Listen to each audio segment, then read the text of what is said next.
Sampun. Iya.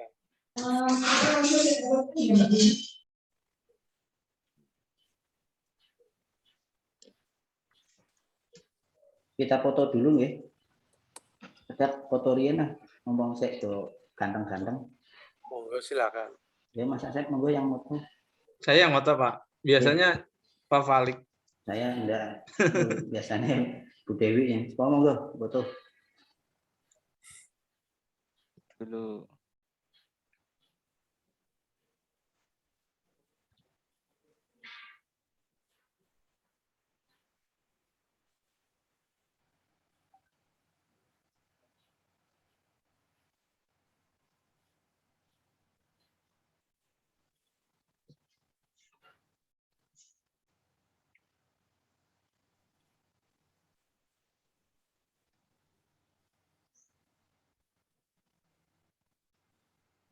Sampun Pak Asep.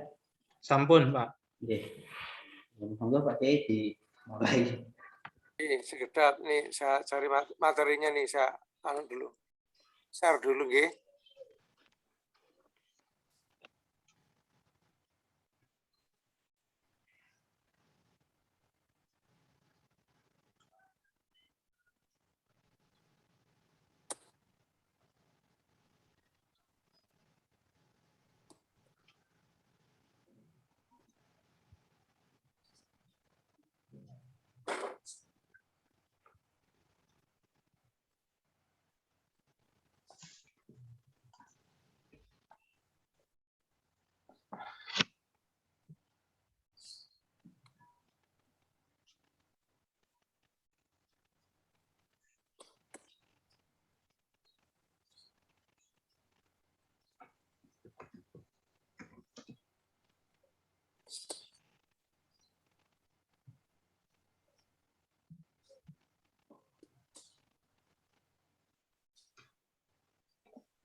Baik, Bapak Ibu sudah kelihatan nggih?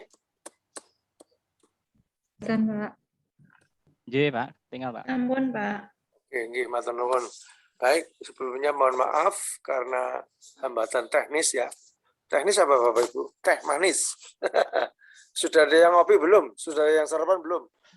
Sudah semua nggih? Sarapan sudah. Ampun, Pak. Ngopi, Pak. Ampun, Pak. Nggih, nggih. Sama-sama panjenengan belajar, saya juga belajar. Saya tadi malam ya juga merekap semua beberapa ya termasuk penilaian, dan ini saya juga mengupload macam-macam ya. Jadi ya mohon maaf kalau memang kebetulan ini ada hambatan teknis di kolab ini. Ibu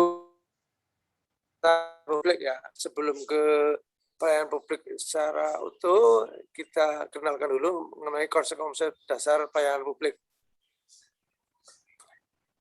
Baik.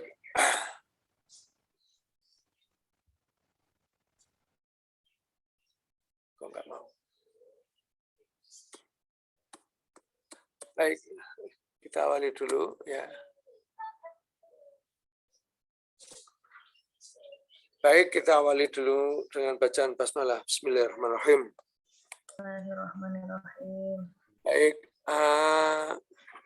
pelayanan publik. Publik artinya apa? Publik artinya apa? Umum, gitu. Halayak, ngerti nggih? Iya, Pak. Berarti pelayanan umum. Masyarakat umum. Masyarakat umum. Ya. Pemerintah yaitu public service, ya, melayani masyarakat, melayani khalayakan, keumuman. Yaitu kesadaran tentang arti pentingnya pelayanan umum dalam manajemen di kalangan pemerintahan yang masih sangat lemah. Alasannya ada beberapa hal, yaitu kegiatan pemerintah bersifat monopoli tanpa kompetensi tidak akan tercapai efisiensi, lebih mengendalikan kewenangan daripada mekanisme pasar maupun kebutuhan konsumen. Belum hanya kompetensi secara lengkap pada kegiatan pemerintahan. Ya ini alasannya apa? Karena sifatnya makro, yang sifatnya teknis untuk pelayanan umum memang harus dikendalikan oleh pemerintah. Manakala masyarakat itu melayani diri sendiri, swalayan, ya toh, apalagi menyangkut kebijakan nasional, nah ini nanti bisa kredit. Oleh karena itu kewajiban pemerintah itu memberi pelayanan umum, memberi pencerahan kepada masyarakat agar pemerintah itu bisa mengendalikan. Jadi ada ketertiban umum, gitu. Orang melakukan sekar PDW, ya, tapi ada yang menangani. Sebentar.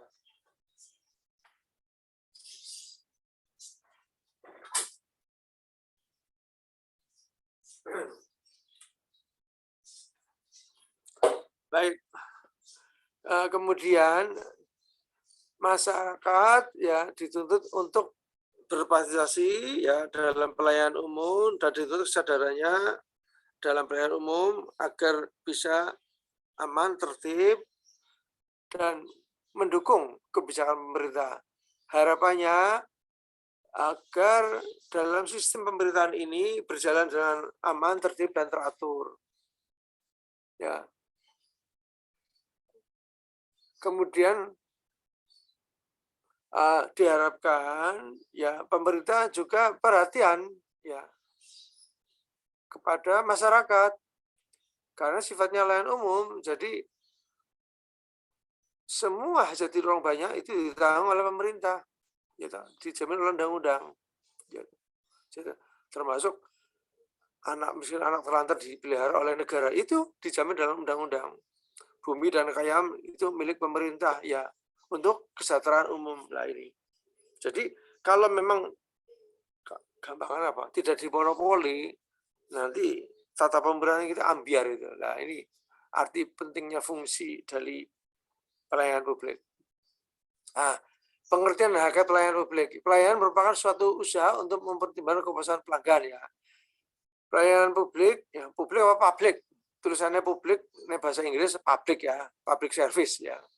Yaitu segala kegiatan pelayanan yang dilakukan oleh penyelenggara pelayanan publik sebagai upaya pemenuhan kebutuhan penerima pelayanan maupun pelaksana ketentuan peraturan perundangan. Siapa? Ya masyarakat, ya stakeholder. Ya ini diatur sebagaimana keputusan Menteri Pendahuluan Aparatur Negara ya Menpan RB nomor 63 garis Menpan garis miring 7 garis miring 2003. Jadi ada regulasinya.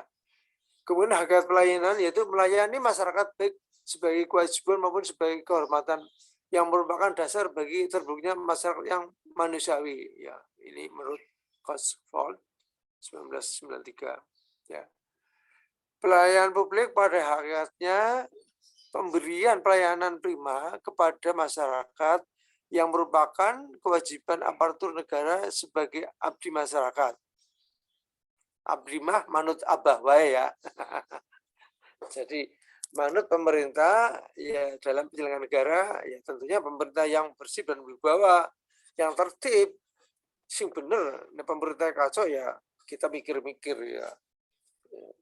Apalagi sekarang pemerintahnya sedang bingung apa sedang sakit, saya nggak paham. Hakikat pelayanan yaitu bagi organisasi melayani konsumen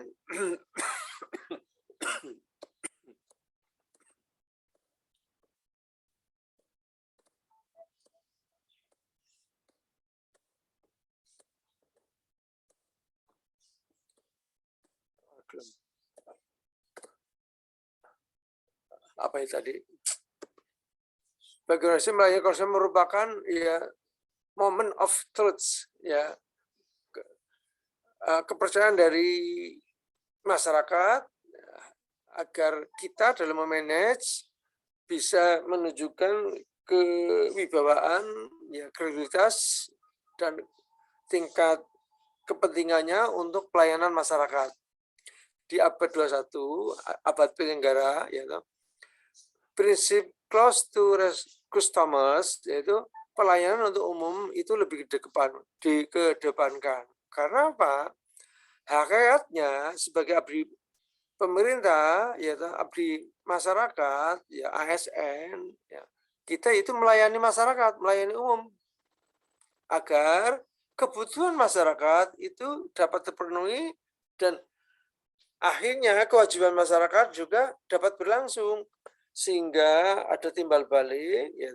Di satu sisi kita memberi pelayanan terbaik, di sisi lain kewajiban masyarakat, ya, stakeholder, ya, bisa memenuhi harapan pemerintah agar bisa terjadinya semacam hubungan komunikasi dalam pembangunan bangsa.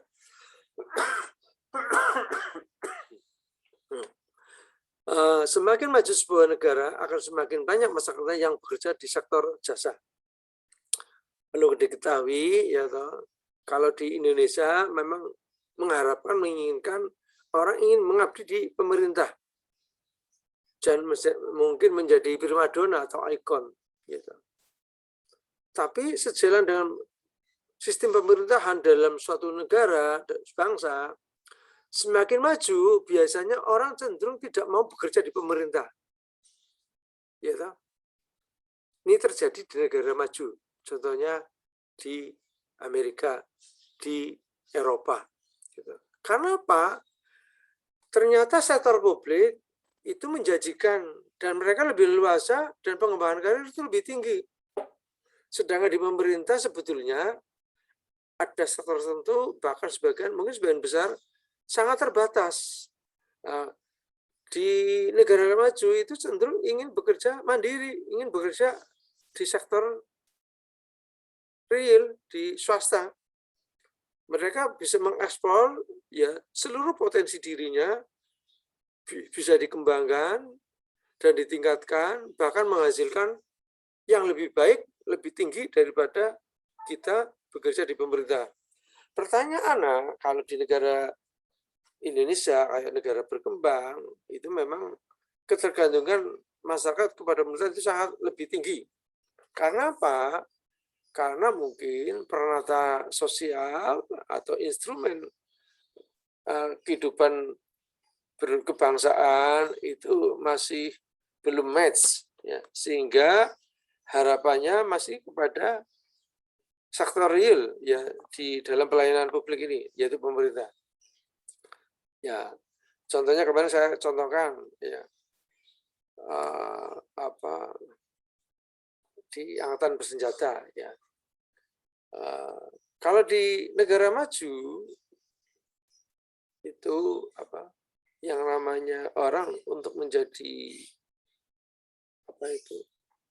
kalau di Indonesia ada bela negara, ya, menjadi serdadu, menjadi tentara nasional atau menjadi alat kelemahan negara itu sana cenderung tidak mau, ya, bahkan inginnya ke sektor swasta.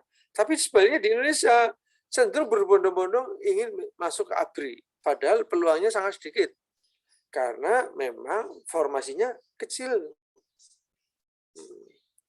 Nah, akibatnya di Indonesia itu ada moga peluang semacam kalau di ABRI namanya ada milsuk, ya, ada.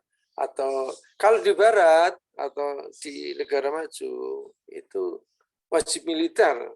Kalau Indonesia di wajib militer senang semua, karena apalagi kondisi saat ini mencari kehidupan aja sulit, ya, untuk bekerja aja sulit, ya. Ini berbagai pertimbangannya ini. Lah ini Bapak Ibu bisa menilai.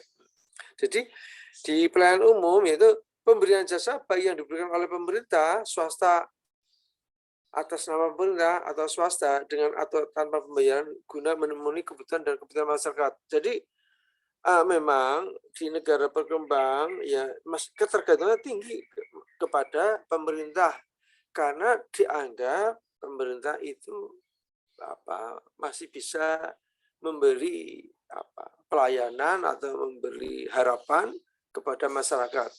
Tapi kalau sudah negara maju, negara negara makmur itu cenderung sebaliknya. Ini suatu pertanyaan dan pernyataan ini. Ya. Oke, hakikat pelayanan publik oleh instansi pemerintah bermotif sosial, ya sosial politik, ya ini untuk menjalankan visi dan misi serta mencari dukungan.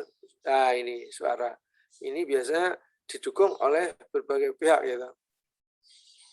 Pelayanan publik kepada masyarakat dapat diberikan secara cuma-cuma sebagai kompensasi dari pembayaran pajak atau ditarik bayaran.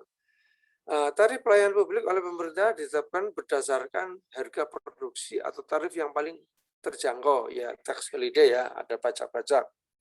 Pajak itu macam-macam, pajak pendapatan, pajak bumi dan bangunan, dan pajak lainnya banyak sekali. Ya saya nggak usah sebut satu-satu. Ya. Kemudian pemberian pelayanan publik secara seragam kepada semua warga negara sebenarnya justru tidak adil karena kebutuhan dan kepentingan masyarakat berbeda. Tentunya untuk menarik pajak untuk pendapatan pemerintah tentunya ada klasifikasi, ada hierarki. Ya, artinya seperti karena pajak kendaraan bermotor itu pun sesuai jenis, ya, sesuai model, sesuai tahun pengeluaran, ya. Apalagi motor yang bagus, ya pajak kendaraan mewah dan sebagainya. Begitu juga pajak-pajak yang lain. Nah, kemudian hakikat pelayanan publik sudah saatnya instansi pemerintah mengubah paradigma dalam bidang pelayanan, yaitu paradigma monopoli ke paradigma kompetisi, gitu. Paradigma non publik menjadi paradigma public choice, ya pilihan kepada masyarakat. Jadi pemerintah sebetulnya tidak mau monopoli, tapi ada semacam kompetisi, ya apalagi di era apa ini? Era modern, sekarang era apa namanya? Zamannya Pak Harto, sekarang zaman apa? Global. Apa Mas? Ya, Mas Faikul Isbah, apa? Globalisasi, apa? Ya, era globalisasi. Ya, jadi paradigmanya sudah berubah, gitu. Paradigmanya kompetisi. Ya, jadi apalagi di sektor swasta, ya, atau di sektor umum, gitu. Seperti kemarin saya ceritakan, PGRI sendiri sekarang sudah ada, gitu, dan sebagainya. Ada peraturan guru, malah berbagai mazhab itu loh. Kemudian di sektor pelayanan umum, contohnya bidang konstruksi, kan juga ada, ya apa? Bidang konstruksi apa? Contohnya apa? Ada yang tahu? Bidang konstruksi. Kita mau bangun, ada asosiasi penyelenggara. Itu under bawah pemerintah. Kan pensi, gabungan pengusaha. Pensi. Ya, Nasional Indonesia. Sekarang juga ada macam-macam, ada Gapeknas, ada apa ya. Tapi ya terkendalikan. Dulunya kayak bola liar, sekarang dikendalikan. Jangan banyak-banyak. Artinya kompetisi. Artinya nanti masyarakat bisa masuk ke sistem, ya. Seperti tadi PGRI, ya. Di kesehatan, ya, ID, ya. Sekarang juga ada 7, gitu. Masalah spesialis, ada dokter gigi, dokter penyakit dalam, dokter umum, dan lain-lain. Itu di bidang kesehatan. Di bidang sosial banyak sekali, ya. Dan seterusnya. Di pengetahuan umum juga ada, ya. Nah ini ditawarkan, ya, agar masyarakat itu punya apresiasi yang positif dan negara ini bisa maju berkembang. Jangan kayak pakai kacamata kuda. Jangan satu titik. Karena kita berusaha di sektor publik itu majemuk. Ya, kita tawarkan. Ya, pemerintah memberi ruang kepada masyarakat agar bisa berkompetisi secara sehat. Kemudian berikutnya paradigma no public choice menjadi paradigma public choice, ya. Jadi sektor publik itu punya pilihan. Kalau dulu jangan, gini aja. Sekarang pembangunan kan kalau dulu satu arah, top down. sekarang bottom up. Kalau dulu hanya 2 sumber, pemerintah dan masyarakat. Nah, pemerintah pusat dan pemerintah daerah. Sekarang masyarakat kita libatkan agar supaya pembangunan itu menyeluruh, merata, serempak di semua lini, di semua sektor kehidupan. Jadi sekarang paradigma sudah transparan. Transparan bukan berarti transparan terbuka, bukan berarti ditelanjangi, tapi sesuai kaidah, sesuai asas yang kita anut, sesuai aturan main. Nah, kemudian dengan adanya otonomi daerah itu sebetulnya bagus, yaitu dalam rangka meningkatkan kesejahteraan masyarakat, meningkatkan pelayanan umum, dan meningkatkan daya saing daerah. Ya, sesuai Undang-Undang Nomor 32 Tahun 2004 Pasal 2 Ayat 3.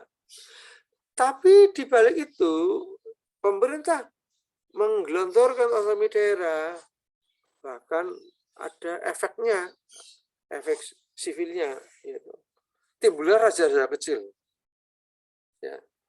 Timbullah apa istilahnya arogansi daerah, ya, seolah-olah semua milik daerah, padahal tanpa berserikat kita tidak bisa noto mengelola. Ya, akhirnya sebetulnya otonomi daerah itu jangan sampai di tingkat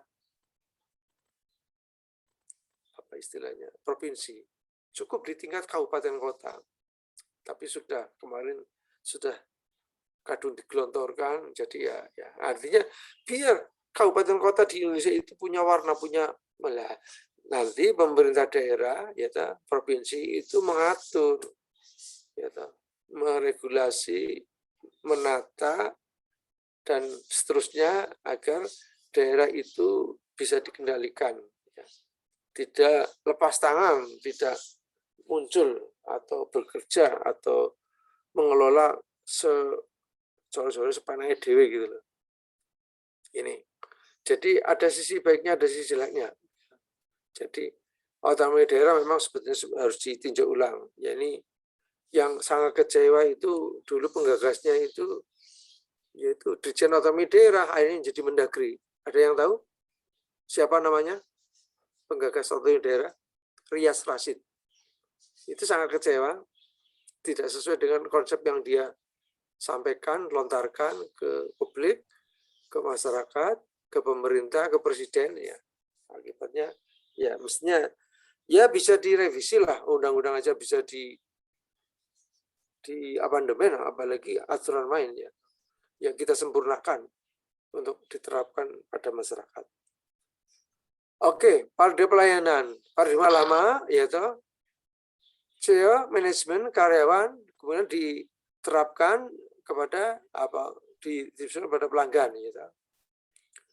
Ya, CEO yaitu pucuk pimpinan, ya, atau kalau di super admin gitu ya.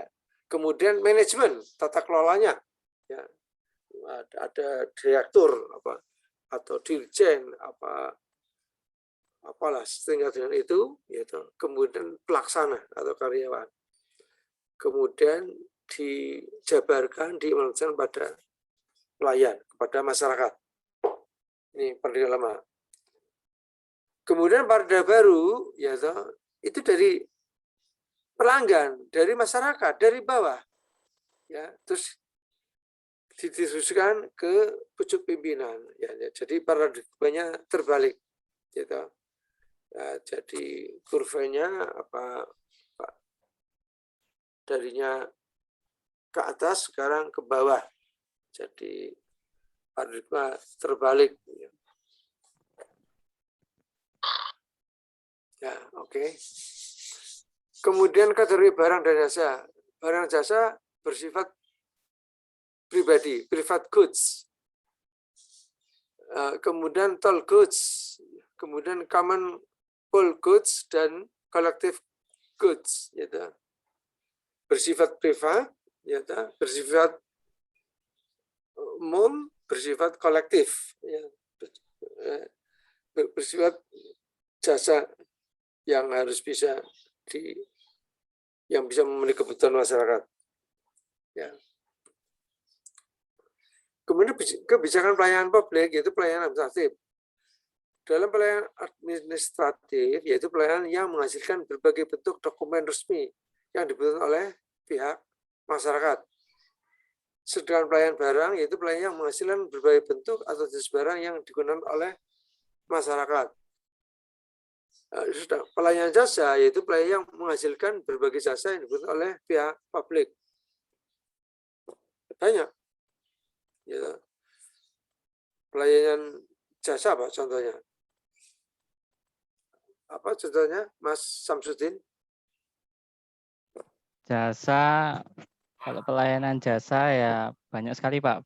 Pengurusan sertifikat tanah misalnya. Itu kan pelayanan jasa di BPN. Ya, Bisa. terus BPKB. SIM, BPKB, Samsat lah.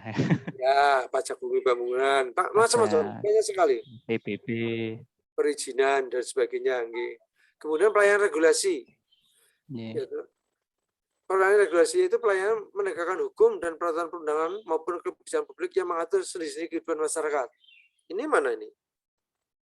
Di era reformasi, Indonesia ini sudah secara kelembagaan sudah paripurna.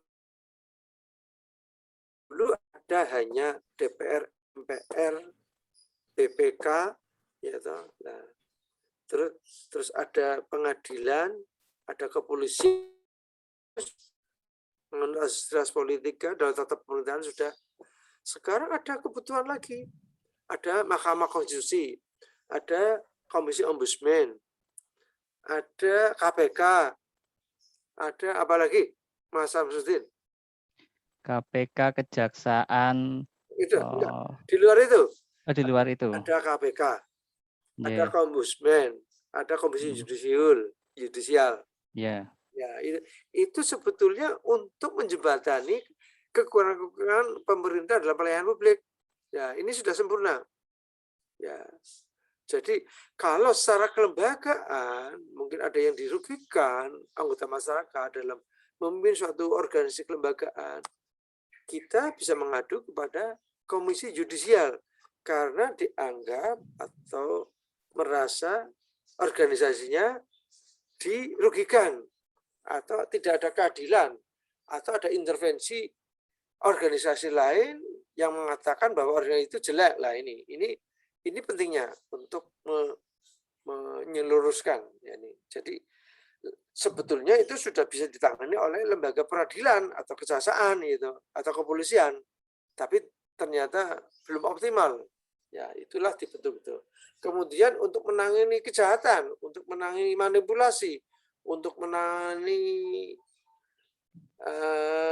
kolusi KKN itu, ya muncullah KPK. Itu sebetulnya kepanjangan tangan dari dua sistem yang sudah dibikin pemerintah, yaitu kepolisian dan kejaksaan.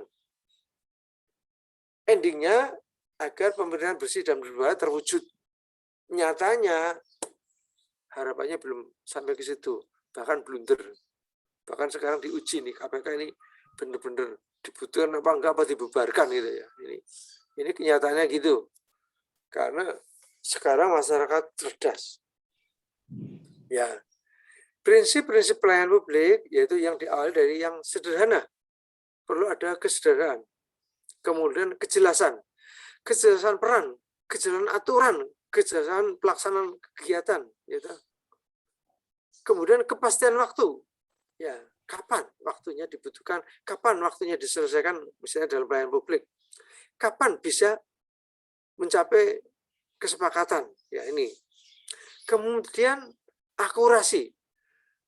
Baik data yang kita sajikan, baik data yang kita peroleh, baik data yang akan kita harapkan yang bisa untuk menunjang kegiatan yang lain. Ya ini. Jadi betul-betul terjamin. Kemudian dari segi keamanan, betul-betul keamanannya terwujud. Gitu. Contohnya kita selaku nasabah bank, tentunya kita terjamin dari keamanan apa uang yang kita simpan di bank manapun, tentunya bank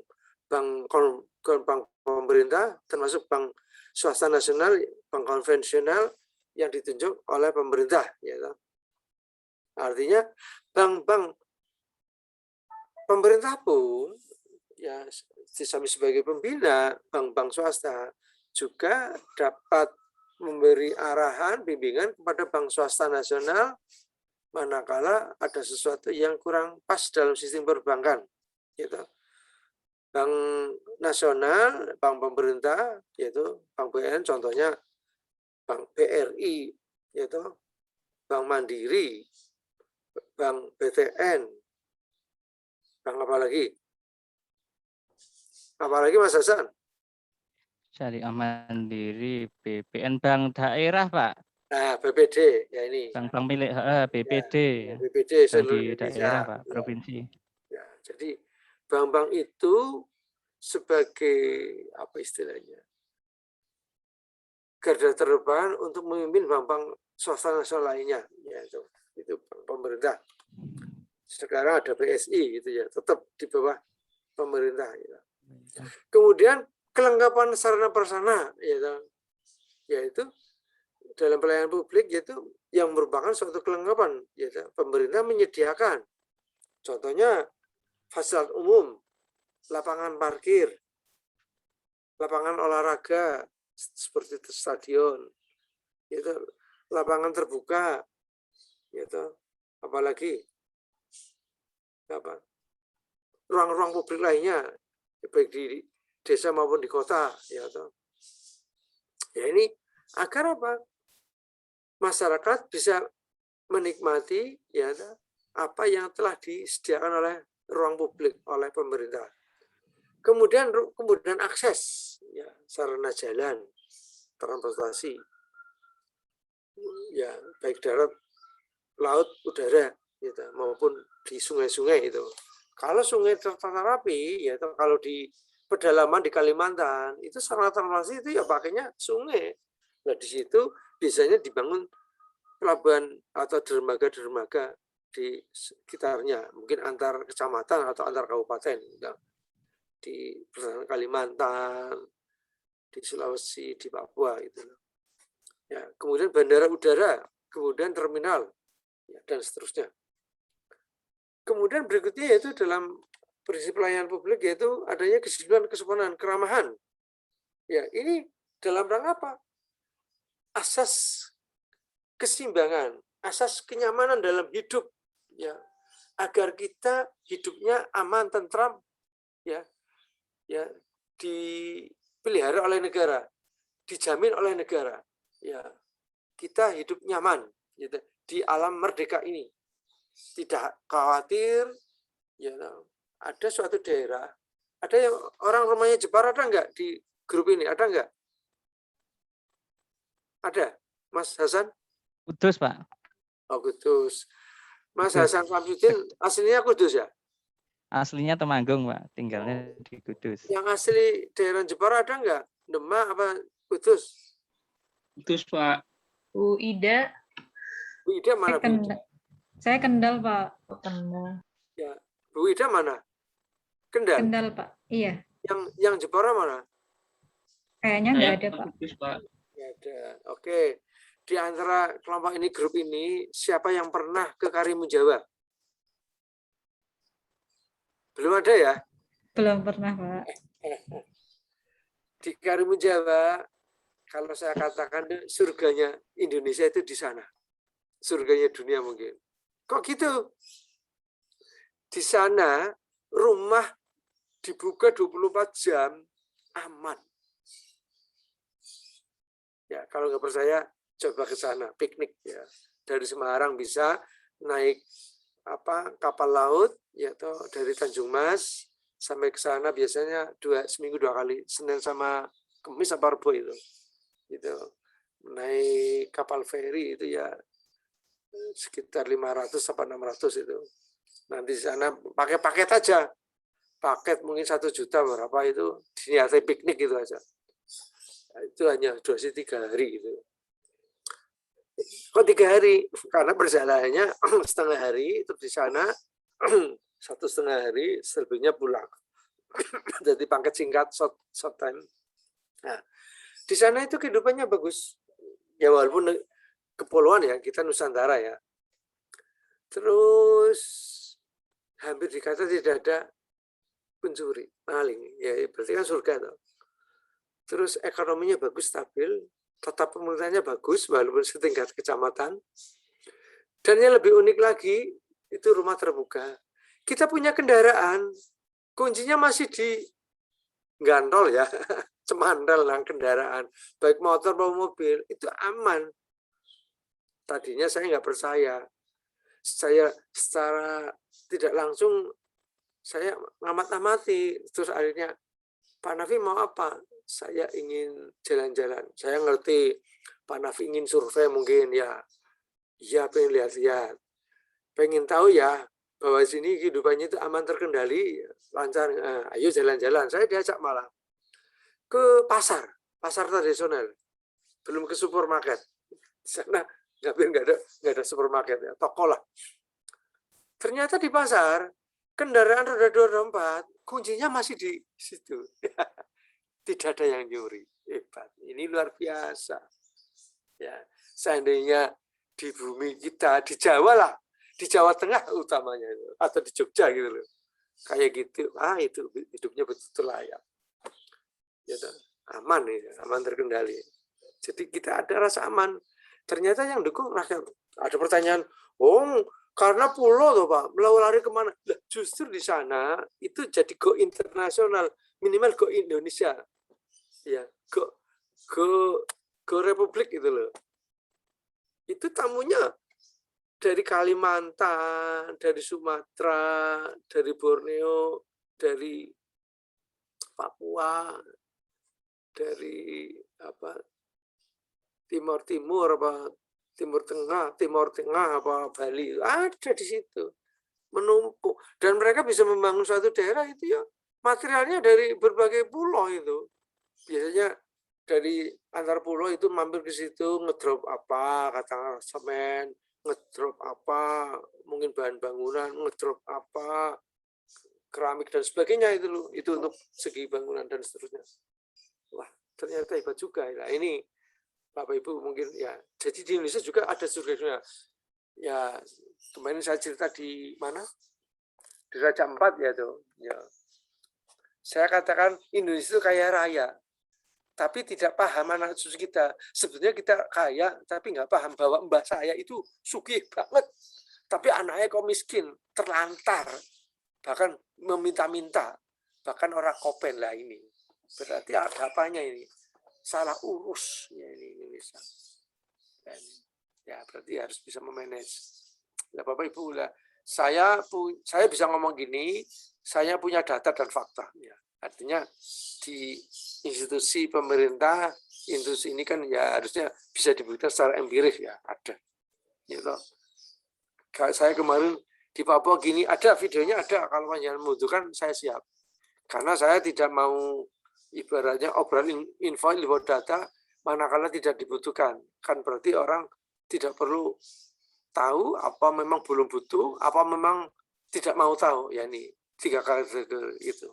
Dan saya prinsipnya hati-hati, karena kalau disampaikan tidak pada tempatnya kadang-kadang sia-sia, dan kadang-kadang ada orang yang mencemooh. Ya, apalagi kita ngomong benar, wah ini ekstrim, wah ini radikal, wah ini enggak benar lah.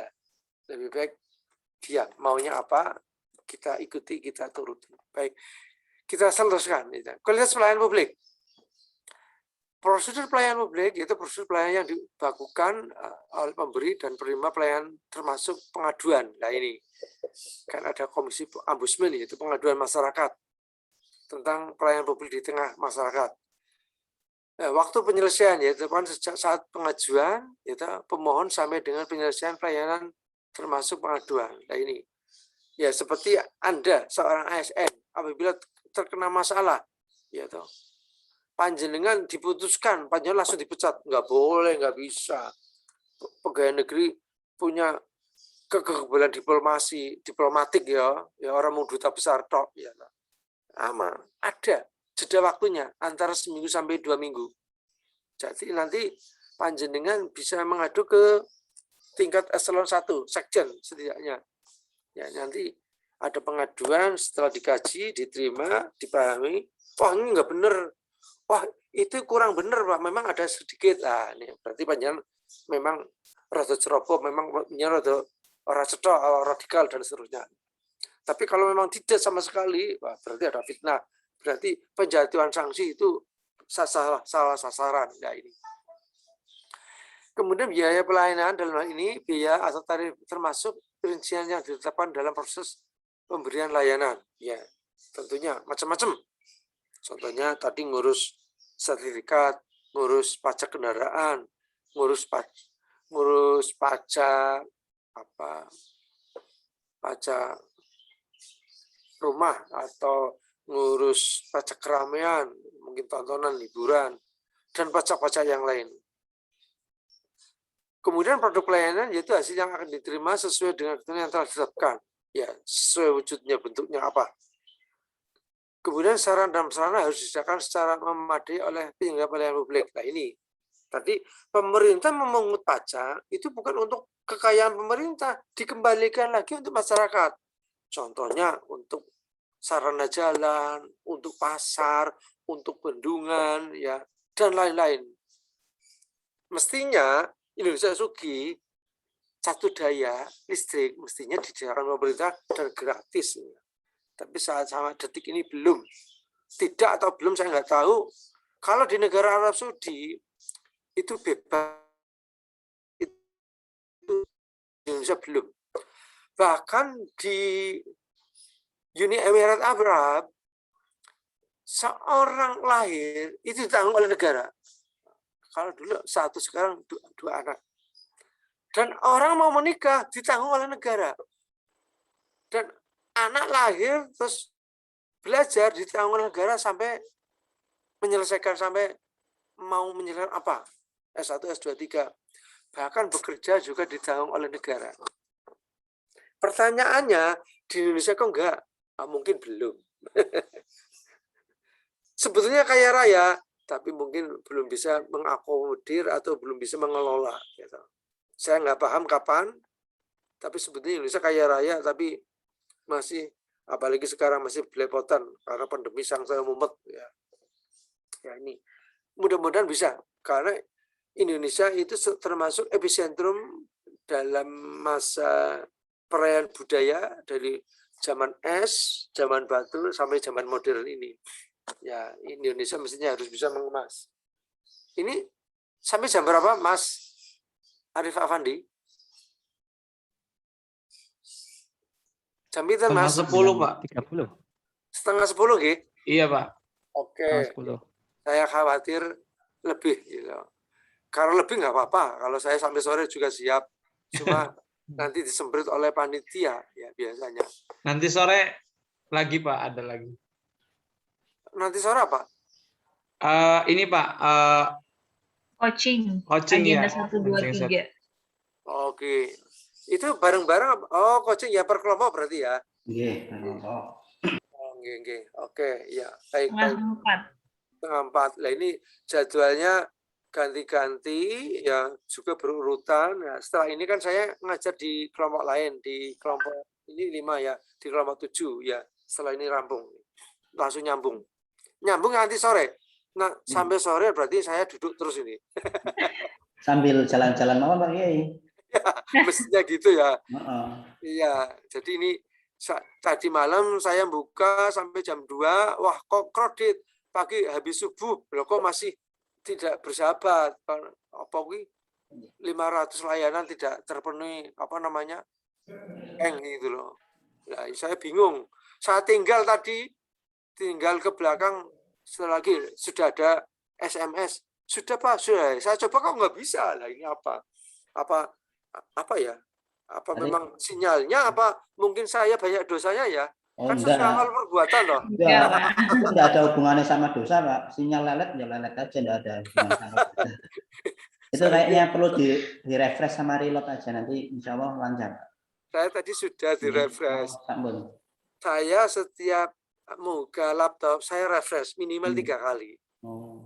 Agar laptopnya tidak ngadat gitu loh. Ya, saya pengalaman, saya bolak-balik ganti laptop ada berapa? Sudah 5 kali apa 7 laptop itu. Ya. Selama saya jadi pegawai mungkin sampai 10 mungkin ya. dulu ya, tapi ya nggak apa-apa lah. Nah, ini aja saya masih punya yang baru ini, belum saya buka, belum saya optimalkan, masih pegang yang ini yang pakai apa ini? Pakai ThinkPad ini. ThinkPad miliknya siapa? Lenovo ini. Nah, ini baik, nggak apa-apa. Yang penting apa penyelenggaraan kedikdikbudayaan jalan lancar gitu ya. Amin. Oke, kita teruskan. Kemudian berikutnya itu kompetisi petugas. Pemberi pelayanan, yaitu dari mana? Dari petugas. Petugas pelayanan publik ya, termasuk saya panjenengan juga. Gitu. Tentunya petugas yang apa? Yang kredibel, yang akuntabel, yang dapat dipercaya, yang amanah, ya. Agar dalam pelayanan publik itu optimal, ya. Agar dalam pelayanan publik itu punya skill, punya pengetahuan, punya keterampilan, dan yang diberikan itu tepat sasaran, ya. Tidak asal-asalan. Sing penting aku wis kerja, sing penting aku wis memenuhi kebutuhan, sing penting aku wis rampung. Itu nggak benar itu. Seperti kita katakanlah sebagai seorang guru atau seorang dosen, sing penting aku wis ngajar, sing penting aku wis memberi nilai, sing penting aku wis memutuskan lulus, ya enggak gitu. Gitu. Tanggung jawab seorang abdi negara, abdi masyarakat, seorang pendidik, yaitu absolut, yaitu sampai tuntas, ya sampai peserta didik itu mendapat pengetahuan yang wajar, yang layak, dan paham tentang itu, dan bisa berkembang, apalagi bisa memanfaatkan ilmunya. Lah ini tentunya seorang guru atau pendidik yang bijak tahu ke sana. Contohnya sederhana. Memang tanggung jawab peserta didik yaitu seorang guru atau tenaga pengajar kalau di sekolah, kalau di rumah orang tua. Tapi manakala peserta didik itu sudah menyangkut ranah kehidupan pendidikan, apalagi pendidikan formal di tengah masyarakat, ada penyelenggara dalam ini pemerintah maupun masyarakat, itu memang tanggung jawab pemerintah, tanggung jawab bersama, tanggung jawab masyarakat, tanggung jawab lingkungan, ya termasuk orang tua. Ya, di sini peran tenaga pendidik sangat besar, ya. Jadi bagaimana peserta didik itu agar betul-betul bisa mandiri, ben dadi wong sing bener, wong sing berkemampuan luas, ya, ya memang sesuai kapasitas. Ya. Coba bayangkan APM APK ya kita lihat di situ pasar langsung murid dan sebagainya. Gitu. Setingkat dengan anak usia SD, gitu. Ternyata ada yang belum terakomodasi, walaupun itu termasuk wajib belajar, gitu. Baik juga tingkat menengah, tingkat atas, apalagi perguruan tinggi. Ya. Itu pemerintah punya kewajiban untuk bisa menjadikan sarana pendidikan, untuk bisa melaksanakan sarana kegiatan pendidikan. Apalagi mestinya tren sekarang ini, trennya sudah ke perguruan tinggi. Ya. Kalau di luar negeri itu sekolah gratis, tidak hanya di SMP SMA, termasuk S1, S2, S3. Panjenengan mau S2, S3 gratis banyak di luar negeri. Gratis, tis. Syaratnya apa? ISO TOEFL. Ya. Bisa ke Inggris, apa ke Amerika, atau ke Australia, gitu aja. Ya. Setelah itu dibiayai oleh negara donor sana. Ya. Pertanyaannya, bisanya ke sana punya modal enggak kan gitu? Ya enggak, Mas Faikul Isbah. Betul. Ya, kalau punya modal, panjenengan katakanlah Mas Faikul Isbah mau ke Australia S3 boleh, S3 ke Amerika boleh, gratis. Panjenengan nggak usah bingung, buka internet, banyak penawaran-penawaran S2 S3 secara gratis. Tentunya panjenengan punya kualifikasi akademik yang bagus. Ya. Jadi di sini diharapkan manusia atau peserta didik bisa meningkatkan kadar keilmuannya, kualitas hidupnya dengan baik, manakala bisa ditopang oleh seluruh komponen bangsa. Jadi kalau kita lihat Kalau agama Islam kan rahmatan lil alamin ya. Ya, untuk kemaslahatan umat bersama. Jadi kita artinya kita bisa tidak hanya atau tidak sekedar sing penting aku pinter, sing penting aku urip bener, sing penting aku mulya, sing penting terus tanggane, koncone, lingkungannya ya, kan gitu toh.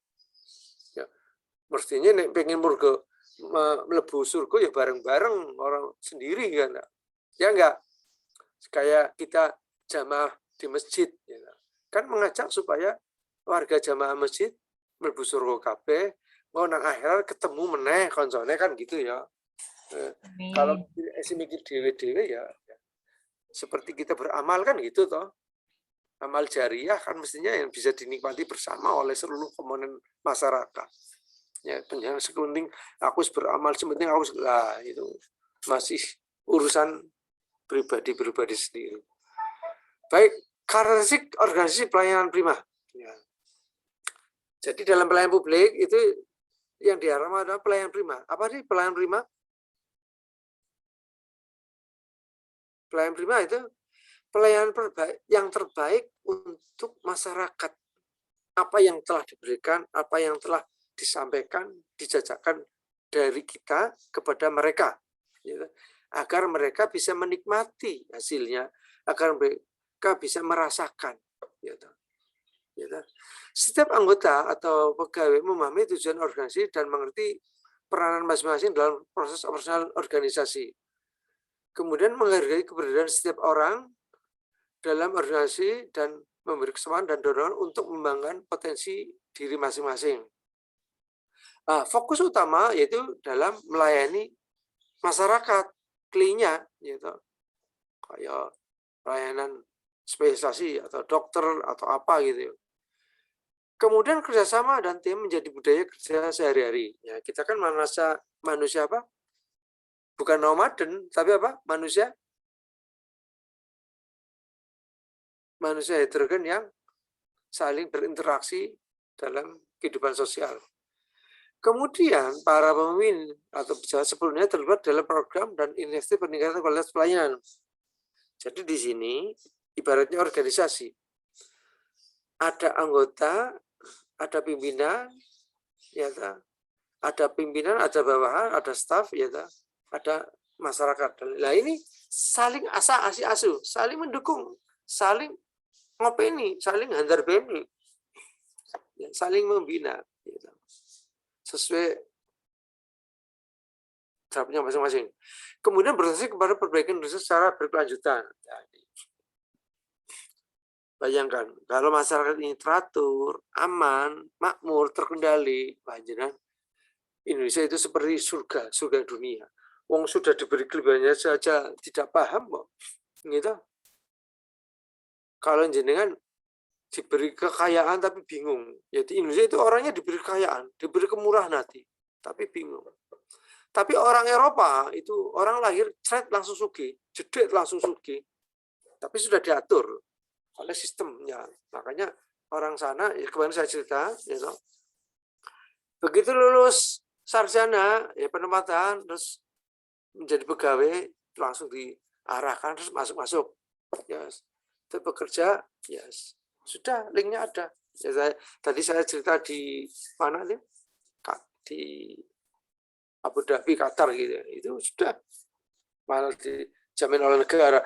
Bahkan kalau sudah lulus, sudah sarjana, sudah bekerja, belum dapat jodoh, di sana disarikan. Wah, ternyata biro jodoh oleh pemerintah juga ada. Indonesia kan nggak ada toh, masih swasta ya. Kecuali aja golek jodoh meneh lah, kuwi ora cetha. Yang belum punya jodoh bisa dan boleh.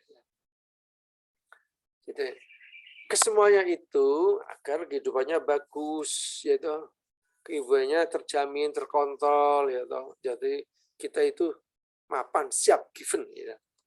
Baik.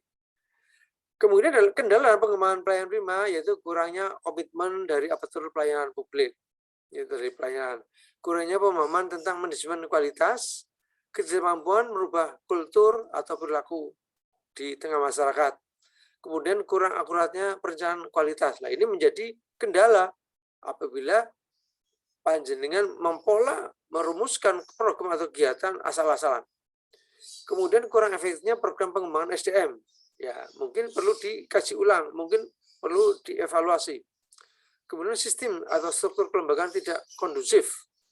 Ya, tidak sesuai dengan kondisi yang ada, tidak sesuai perkembangan zaman. Kemudian ketersediaan sumber-sumber yang ada, baik sumber daya alam, sumber daya insani, maupun sumber daya yang lain. Kemudian lemahnya sistem intensif, terutama pada non-finansial. Ya, ini perlu diperhatikan. Ya, banyak kendalanya. Sektor real, sektor publik mestinya harus dioptimalkan, ternyata ada peran tertentu yang ingin mendepankan kelompoknya. Kemudian penerapan sistem manajemen kualitas belum efektif. Nah ini, sekarang kita semua lini sektor baik swasta maupun negeri itu berupaya memberi pelayanan prima. Kalau Kementerian Agama ada pelayanan satu atap, ya baik di perguruan PTUN ya perguruan tinggi negeri ya swasta maupun di kantor-kantor itu di Kandepak atau di madrasah gitu. Dengan adanya pelayanan prima apa namanya? Apa? Ada yang ingat? Ada yang tahu? Di Yain juga ada Yain Steinwin. Kan di front office itu ada pelayanan yang bagus. PTSP. Ya, satu atap ya, satu atap. Jadi pelayanan kita tidak kalah seperti di perbankan, seperti di Telkom dan sebagainya. Kemudian berarti jangka pendek, sistem informasi kinerja pelayanan belum dikembangkan. Dan layanan lemahnya interface aparatur. Lah, ini perlu apabila ada beberapa elemen masyarakat, elemen aparatur yang perlu ditingkatkan kinerjanya. Kemudian berorientasi penerapan status quo. Lah, biasanya kalau sudah mapan, tidak mau berubah atau bergeser atau gantian. Mestinya estafet. Ya, kita seperti kita sudah saya lah sudah menghadapi masa purna ya gantian lah ya kalau semakin tua kan ya semakin ibaratnya padi semakin berdiri semakin merunduk ya suruh mongso lah gantian generasi berikutnya ayo gantian menjabat ayo gantian noto ya oke.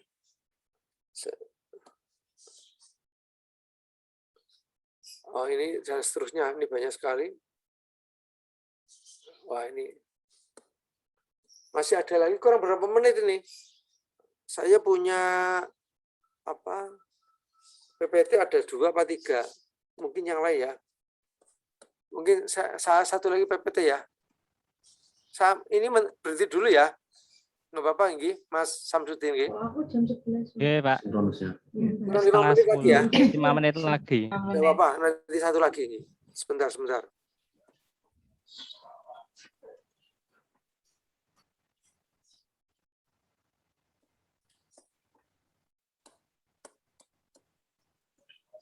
Makanya file PPT-nya di-share di grup WA ya Pak Kiai. Sakit. Itu juga tugas untuk hari ini kan saya belum terupload nih. Masih proses mau. Oh, belum. Badai tanglet boleh Pak Kiai? Monggo. Silakan. Nggih. Matur suwun. Nggih. Ini terkait dengan pelayanan publik Pak Kiai. Nggih. Jadi ketika virus COVID khususnya Delta itu mulai naik di bulan Juli, mulai Juli awal itu.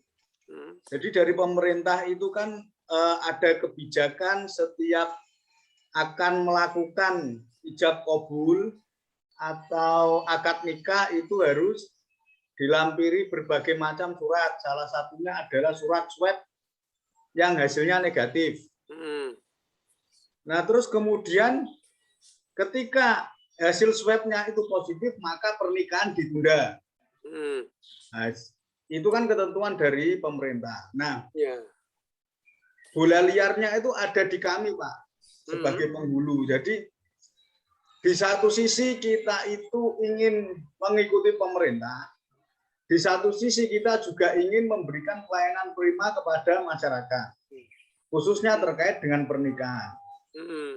Padahal pernikahan itu orang merencanakan tidak sehari 2 hari, bisa mungkin setengah tahun sampai tahun-tahunan.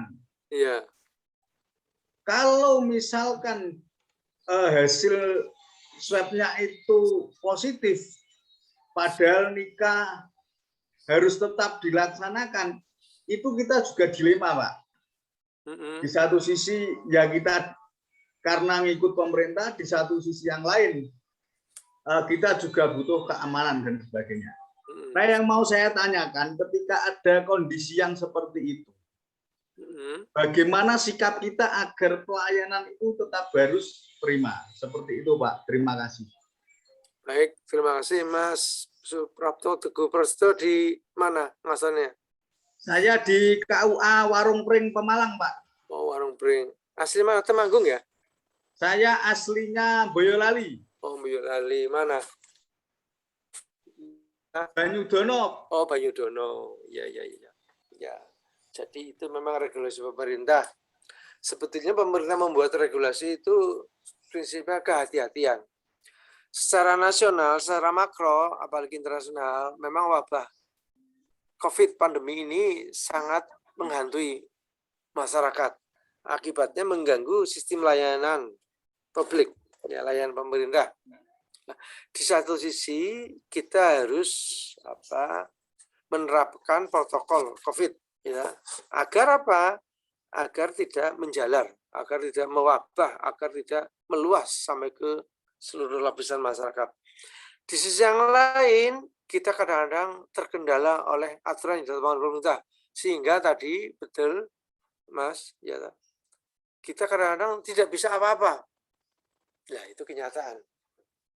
Nah, solusinya memang kita, ya memang itu aturan pemerintah ya. Ya memang kehati-hatian, ya banyak dilihat saja, banyak madharatnya apa, banyak manfaatnya.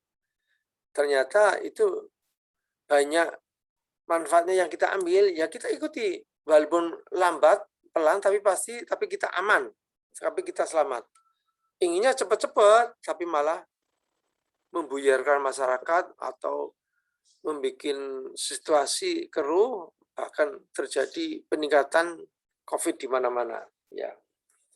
Ya tentunya kita bisa mengantisipasi sedini mungkin.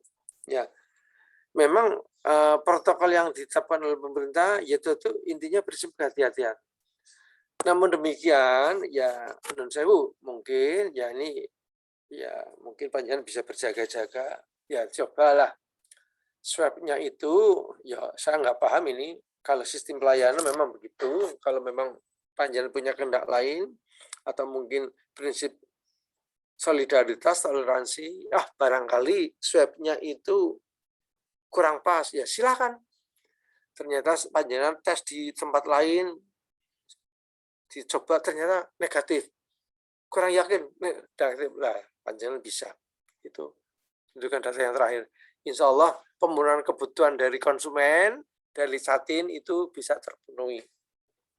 Karena sampai detik ini, walaupun pemerintah menggelontorkan itu, ada dua kubu pendapat secara skala nasional maupun internasional. Ya, satu cenderung ya memang diakui COVID itu ada, tapi penanganannya yang kurang pas. Gitu. Kita kan punya dua vaksin. Satu vaksin Nusantara yang tidak diakui oleh negerinya sendiri, satu vaksin dari Cina. Ya toh?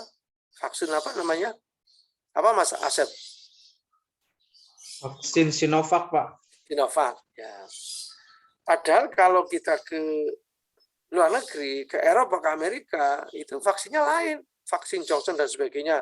Ke Arab Saudi, Sinovac nggak laku. Makanya jemaah haji kita ya tertolak terus. Ya, jadi ini sudah menyangkut pemahaman. Dan bahkan yang namanya WHO dipertanyakan kredibilitasnya. Ya non sewu, kita sebagai ASN ya tidak usah menentang pemerintah. Kita ya berimprovisasi lah. Intinya membantu. Barangkali panjenengan dicoba di tes yang lain hasilnya gimana. Ternyata dari berbagai ada memang teman saya di sini negatif, di sini positif, akhirnya terus negatif lah itu.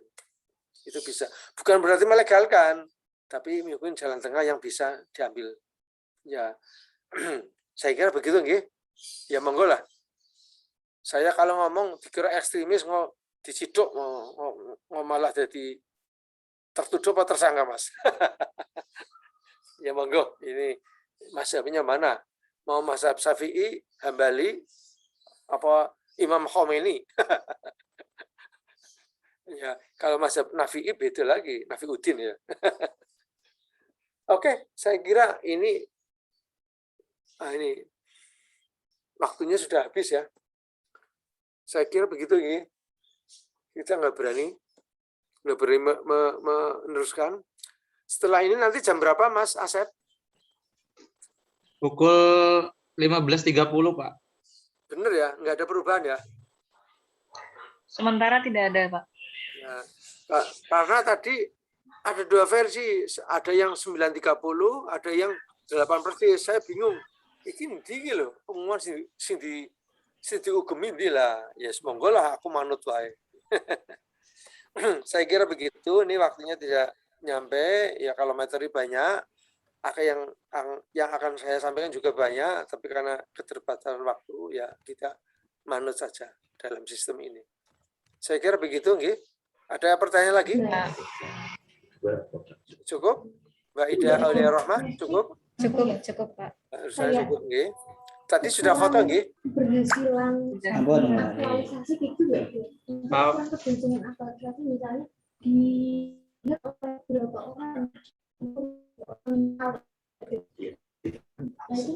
Apa itu? Host. Oh, ini suara masuk gitu. Oke. Cukup, nggih. Mbak Sekarang Ida. foto ini aja, foto jari ini. Monggo bareng-bareng. Bu Dewi, Foto sudah? Pakai jempol. bentar, Pakai ayo jempol. foto, tarik jempol semua.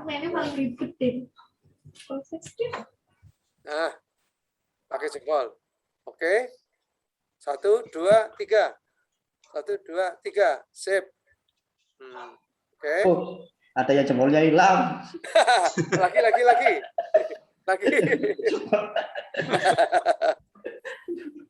Pakai jempol biar kelihatan semua. Oke, sip. Oke, nggih matur nuwun.